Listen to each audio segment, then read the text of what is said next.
So coming up, we have John and Rachel, proud, loving parents of 3. On October 7th, their son Hersh, a U.S. citizen, was at a music festival when Hamas attacked. He was taken hostage, and he is still being held today, an American citizen. Rachel and John want what every parent wants: to hold their child close, to love on them, and keep them safe. I'm honored to introduce the 2 of them tonight.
At this moment, 109 treasured human beings are being held hostage by Hamas in Gaza. They are Christians, Jews, Muslims, Hindus, and Buddhists. They are from 23 different countries. The youngest hostage is a 1-year-old red-headed baby boy, and the oldest is an 86-year-old mustachioed grandpa. Among the hostages are 8 American citizens. One of those Americans is our only son. His name is Hersh. He's 23 years old. And like Vice President Kamala Harris, Hersh was born in Oakland, California. Hersh is a happy-go-lucky, laid-back, good-humored, respectful, and curious person. He is a civilian. He loves soccer, is wild about music and music festivals, and he has been obsessed with geography and travel since he was a little boy.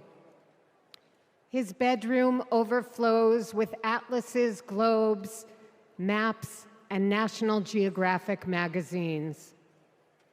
On October 7th, Hersh and his best friend, Honor, went to a music festival in the south of Israel.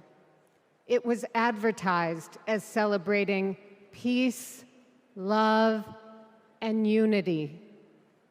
They also went to celebrate Hersh's 23rd birthday. As rockets began to fall, Hersh, Honor, and 27 other young festival goers took refuge in a 5-foot by 8-foot bomb shelter. Terrorists began to throw grenades into the shelter. Honor stood in the doorway and repelled 7 of those grenades before the 8th one killed him. Altogether at the Nova Music Festival, 367 young music lovers were killed. This was just one of the many attacks on neighborhoods and communities in southern Israel on that terrible day.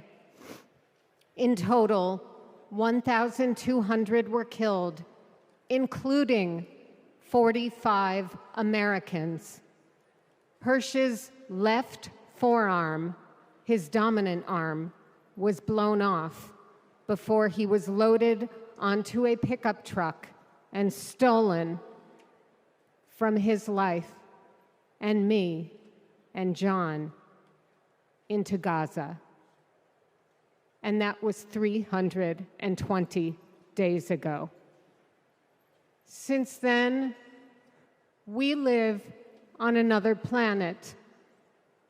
Anyone who is a parent or has had a parent can try to imagine the anguish and misery that John and I and all the hostage families are enduring. Rachel and I are comforted to be back in our sweet home, Chicago. We were both born and raised here, and our families still live here. This is a political convention, but needing our only son and all of the cherished hostages home is not a political issue. It is a humanitarian issue.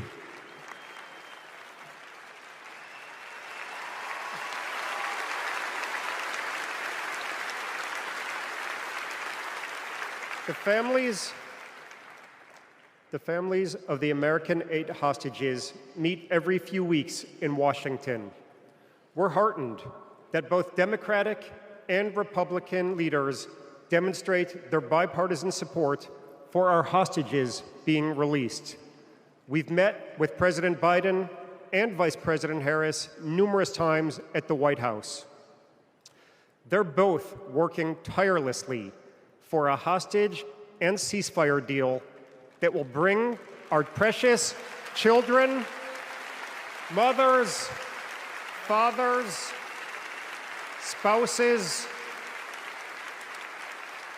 grandparents, and grandchildren home, and will stop the despair in Gaza.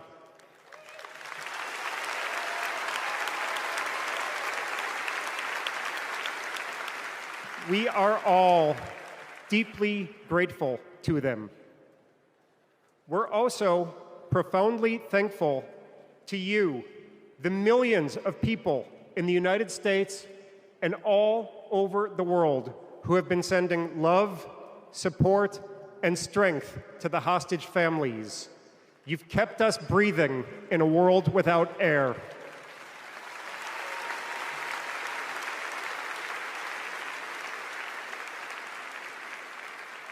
There is a surplus of agony on all sides of the tragic conflict in the Middle East. In a competition of pain, there are no winners.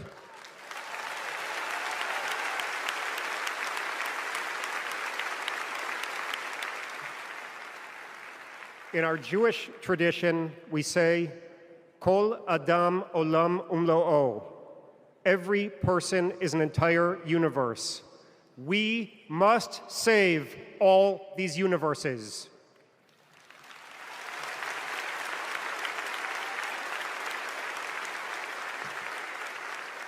In an inflamed Middle East, we know the one thing that can most immediately release pressure and bring calm to the entire region: a deal that brings this diverse group of 109 hostages home and ends the suffering of the innocent civilians in Gaza.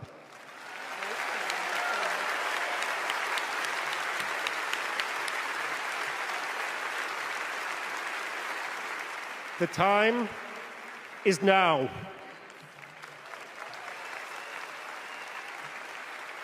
Hersh, if you can hear us, we love you. Stay strong.